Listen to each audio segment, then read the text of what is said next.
இந்த criminals group ராம்சந்திரு, so இவங்களோட network ஜெனியோட வீடியோஸை எந்தெந்த நபர்களுக்கெல்லாம் பர்டிகுலராக அவங்க சென்ட் பண்ணியிருக்காங்க அப்படின்னு பார்த்தீங்க அப்படின்னா, இந்த ஷாப் வெண்டார்ஸ்ன்னு சொல்லுவோம் இல்லையா, ஸ்ட்ரீட் வெண்டார்ஸ், காய்கறி விற்கிறவங்க, மீன் மார்க்கெட்டு, அப்புறம் அந்த பார்பர் ஷாப்பில் இருக்கிறவங்க, டீ கடை ஷாப்பு, ஷோரூமில் வேலை பார்க்கக்கூடிய ஒர்க்கர்ஸு, ஸ்வீப்பர்ஸு, ட்ரைனேஜ், தென் முனிசிபாலிட்டியில் ஒர்க் பண்ணக்கூடிய லேபர்ஸ். ஸோ இந்த மாதிரி நபர்களுக்கெல்லாம் இவங்க அவங்களோட வீடியோஸை சென்ட் பண்ணி அவங்க எல்லாரையுமே இந்த நெட்வொர்க்கில் ஜாயின் பண்ணுறாங்க இந்த கிரிமினல் குரூப்ஸ். ஸோ இவங்க எல்லாருமே ஜெனியை எங்கே பார்த்தாலுமே டீஸ் பண்ணுறது, கிண்டல் பண்ணுறது, பப்ளிக் ஹராஸ்மெண்ட்ஸ் பண்ணுறது அப்படிங்கிற மாதிரி இவங்க பண்ணிக்கிட்டே இருக்கிறாங்க அப்படின்னு சொல்லலாம். முக்கியமாக பார்த்தீங்க அப்படின்னா college students and then school students. So இவங்களுக்கும் இவங்க என்ன பண்ணுறாங்க அப்படின்னா ஜெனியோட வீடியோஸை சென்ட் பண்ணி அவங்க மூலியமாகவும் கிண்டல், டீசிங் அப்படிங்கிறத பப்ளிக் ஹராஸ்மெண்ட்ஸாக பண்ணுறாங்க. ஸோ ஜெனி ஃப்ரெண்ட்ஷிப்பாக பழகினாங்க, பட் அவங்களுக்கு எதிராக எந்த கம்ப்ளைண்ட்டும் அவங்க ஃபைல் பண்ணலை. ஆனால் இந்த ராம்சந்திரு பார்த்திங்க அப்படின்னா எல்லாத்தையுமே ஜெனியினுடைய குடும்பம் அவங்க பண்ணுறதுக்கு பதிலாக இவங்களே எல்லாமே பண்ணி ஜெனியின் மேலே ஒரு பெரிய பப்ளிசிட்டி சொசைட்டியில் க்ரியேட் பண்ணிட்டாங்க அப்படின்னு சொல்லலாம். சரியான வகையில் இல்லை, தவறான வழியில் அப்படிங்கிறது தான் உண்மையான விஷயம். இந்த நபர்களுக்கு ரொம்ப உறுதுணையாக இருந்தக்கூடிய நபர்கள் பார்த்திங்க அப்படின்னா இந்த rowdy groups and political group. So இவங்களோட சப்போர்ட்டிவில் தான் இவங்க ஜெனிக்கிட்டையும் ஜெனியினுடைய குடும்பத்துக்கிட்டையும் அளவுக்கு அதிகமாகவே மோதிக்கிட்டு இருந்தாங்க அப்படிங்கிறது தான் உண்மையான விஷயம்.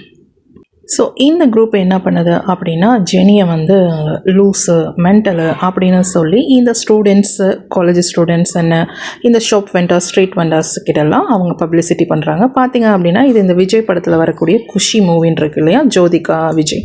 ஸோ அந்த மூவி படத்தை இங்கே ஓட்டுறாங்க அப்படின்னு சொல்லலாம் ஜெனியினுடைய லைஃப்பில். ஏன்னா இவங்க பேரும் ஜெனின்னு இருக்கிறதுனால. பட் ஜெனிக்கு விஜய்னா யாருன்னு தெரியாது அப்படின்னு சொல்லலாம்.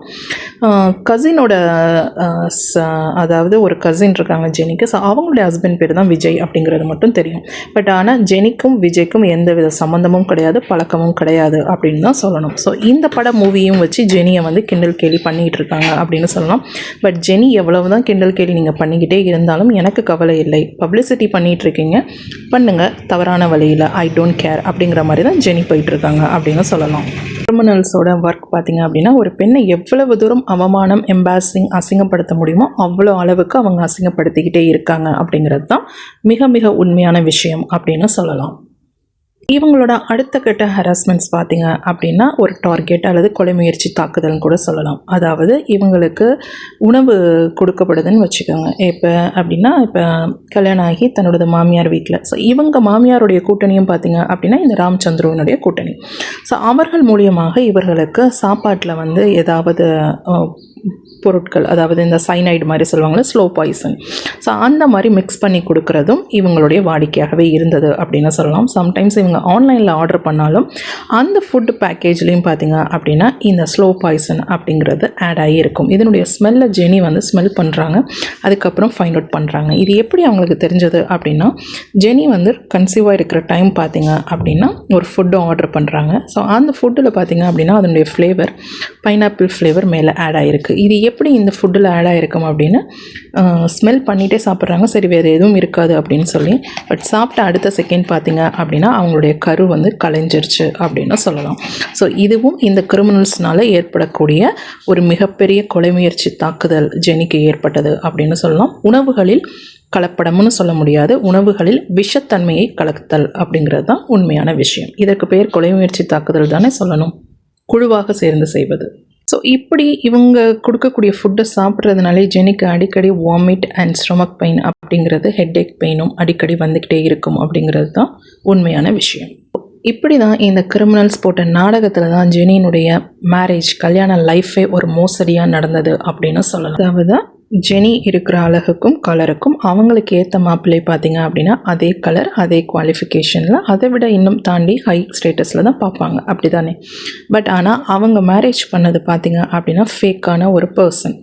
அவங்களுக்கு சம்மந்தமே இல்லாத ஒரு கலர், சம்மந்தமே இல்லாத ஒரு ஃபேமிலி, சம்மந்தமே இல்லாத ஒரு ஸ்டேட்டஸ். இதை யார் பண்ணது அப்படின்னா இந்த கிரிமினல்ஸ், இந்த ரவுடிஸ், அந்த பொலிட்டிக்கல், அந்த ராம்சந்திரு குரூப்.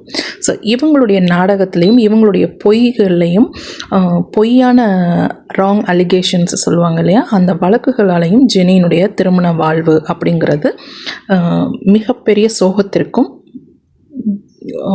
வன்முறைக்கும் உள்ளானது, தாக்குதலுக்கும் ஆளானது அப்படின்னு கூட சொல்லலாம்.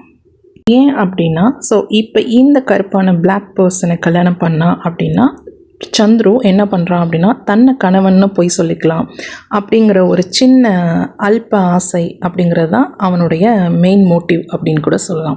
ஸோ இப்போ ஜெனி இந்த பர்சனை கல்யாணம் பண்ணதுனால அவன் உடனே என்ன பண்ணுறான், தான் கணவன், நான் தான் டாமினேட் பண்ணுவேன், நான் தான் கண்ட்ரோல் பண்ணுவேன் அப்படிங்கிற மாதிரி அவனுடைய மைண்ட் செட் அப்படிங்கிறது இருந்தது அப்படின்னு கூட சொல்லலாம். ஸோ இதனாலேயே ஜெனியினுடைய 11 வருட வாழ்க்கை இடைவெளி விட்டது. அவர்களுக்குள்ளார கணவன் மனைவிக்குள்ளார மிகப்பெரிய பிரச்சனை அப்படிங்கிறது ஆரம்பித்தது, வந்தது. கோர்ட்டு வழக்கு அப்படிங்கிறது எல்லாமே இந்த போலியான திருமண வாழ்க்கை மற்றும் போலியான நபர்களால் ஏற்பட்டது அப்படிங்கிறது தான் உண்மையான விஷயம். ஸோ இதற்கெல்லாம் தண்டனை சட்டம் என்ன அப்படிங்கிறத நீங்கள் தான் சொல்லணும். ஸோ ஏன்னா ஒரு பெண்ணாக ஜெனி அந்த நபர்களிடத்தில் போய் வம்பு வளர்க்கலை, இல்லை அவர்களுக்கு எதிரான குற்ற செயல்பாடுகளை ஈடுபடலை, அவர்களுக்கு திருமண வாழ்க்கை பந்தத்தை ஏற்படுத்தலை, அவர்களை பற்றி அவதூறு பரப்பலை, அசிங்கப்படுத்தலை, அவமானப்படுத்தலை, அவர்கள் பெற்றோரிடத்தில் கூட சண்டையிடலை.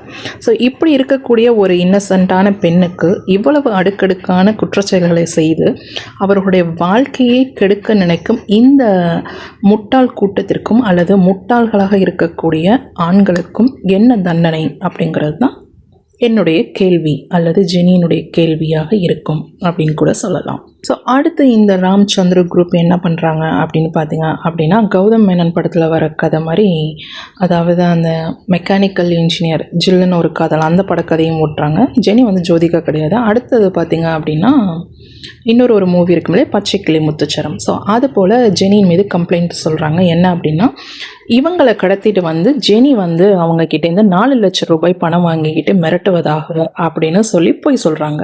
பட் ஜெனிக்கு பேசவே பிடிக்காது ஒரு நபரிடத்தில். இதில் எப்படி அவர்களை கடத்த முடியும், அவர்களிடத்தில் இவங்க பணம் வாங்கி மிரட்ட முடியும் அப்படிங்கிறது தான் மிகப்பெரிய கேள்வி. ஸோ இந்த ராங் அலிகேஷன்ஸும் ஜெனியின் மீது வைக்கப்படுகிறது அப்படின்னு சொல்லலாம் இந்த கிரிமினல்ஸ் குரூப்னால. ஸோ ஆக மொத்தத்தில் பார்க்க போனால் ஜெனியினுடைய குடும்பமும் இதை பண்ணலை. இந்த சந்துரு, ராம் இவர்கள் தான் எல்லா பெண்கள் ஆண்களிடத்திலையும் தவறாக இது மாதிரி பழகிவிட்டு பிறகு அவர்களை கடத்தி வைத்து கொண்டு பணம் சம்பாதிக்கும் வேலைகளில் ஈடுபட்டிருக்கிறார்கள் அப்படின்னு கூட சொல்லலாம். ஆணுக்கோ பெண்ணுக்கோ இருவருக்கும் மனம் ஒன்றாக இருந்தால் மட்டுமே தான் காதல், திருமணம் அப்படிங்கிறது நிலைத்து நீடூடி இருக்கும் அப்படிங்கிறது தான் உண்மையான விஷயம்.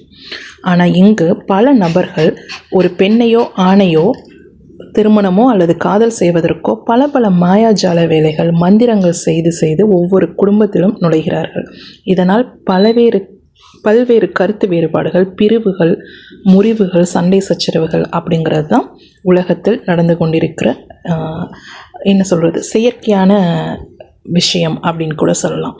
ஸோ காதல், திருமணம் அப்படிங்கிற உண்மைத்தன்மையே தெரியாமல் ஒரு பெண்ணினுடைய வாழ்க்கையை கெடுக்கக்கூடிய பல நபர்கள், இவர்களுக்கு பெயர் என்ன சொல்லலாம், சமூக நல்லவர்கள்னு சொல்லலாமா, அல்லது நல்லவர்களிலும் நல்லவர்கள் அப்படின்னு சொல்லலாமா, இல்லை வல்லவர்கள் கேடு கெட்டவர்கள் அப்படின்னு சொல்லலாமா?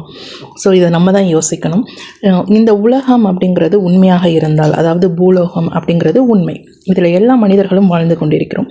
ஸோ அந்த பூலோகம் அப்படிங்கிறது உண்மையாக இருந்தால் அதாவது ஜெனிக்கு நடக்கக்கூடிய விஷயங்கள் அத்தனையும் அந்த பூலோகத்திற்கு தெரியும்.